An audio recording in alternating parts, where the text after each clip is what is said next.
On a décidé sur tous les points qui étaient à l'ordre du jour et en plus j'ai rajouté 4-5 éléments concernant l'aménagement des travaux dans les jours qui viennent. Et donc tant au niveau des projets de loi quand même urgents concernant la crise dans la zone euro, participation de la Belgique à un emprunt pour la Grèce, d'autre part le contrôle budgétaire, on s'est mis d'accord de demander l'urgence et de le faire traiter, adopté par le Parlement dans les plus brefs délais, ces deux projets. D'autre part, on a parlé de la préparation de la présidence européenne, j'ai fait une proposition qui a été adoptée, et puis de l'aménagement des travaux concernant les élections qui sont maintenant inévitables. Comme j'avais demandé à la ministre de l'Intérieur et aussi au ministre des Affaires étrangères, ces deux ont fait rapport sur l'organisation pratique, légale, etc. des élections.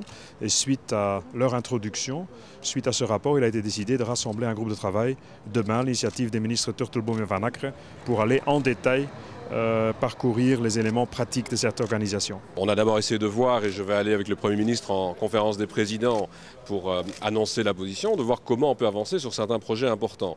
La situation dans la zone euro est très grave, donc on a un projet nous permettant de participer à des solutions concernant la Grèce. Je crois qu'on doit pouvoir faire voter cela. Le contrôle budgétaire, la même chose, puisque nous avons des dispositions permettant d'aller plus loin en matière de police ou de protection incendie. On doit donc voter aussi le contrôle budgétaire.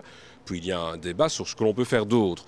Pour le reste, nous avons surtout demandé que l'on sache si les élections vont pouvoir se tenir dans de bonnes conditions en Belgique, comme pour les Belges à l'étranger. Il y aura donc des groupes de travail sur le sujet avant que le Conseil des ministres ne revienne sur la matière dans les prochains jours, je suppose. On continue finalement à assurer les affaires courantes et puis probablement début de la semaine prochaine, on travaillera et on terminera tout ce qui doit être fait, comme par exemple la déclaration de révision de la Constitution avant d'aller aux élections. On a pris les mesures que nous pouvions encore prendre et lancer l'organisation des élections. Ce qu'il faut, c'est pacifier, calmer, remettre du rationnel et déposer les procédures avant la séance plénière pour éviter des shows qui ne font que détruire une image. Et moi, je tiens à ce pays et je tiens à son image. Nous avons travaillé bien sûr dans la logique des affaires courantes.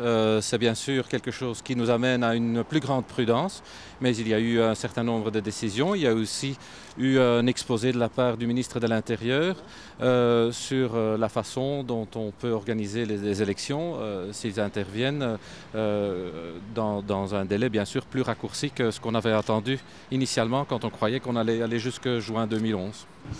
La volonté de travailler sérieusement avec sérénité, de traiter les dossiers urgents sur le plan économique, sur le plan social et surtout pour le MR, de bien vérifier que les conditions seront réunies pour que les Belges à l'étranger puissent participer à l'élection.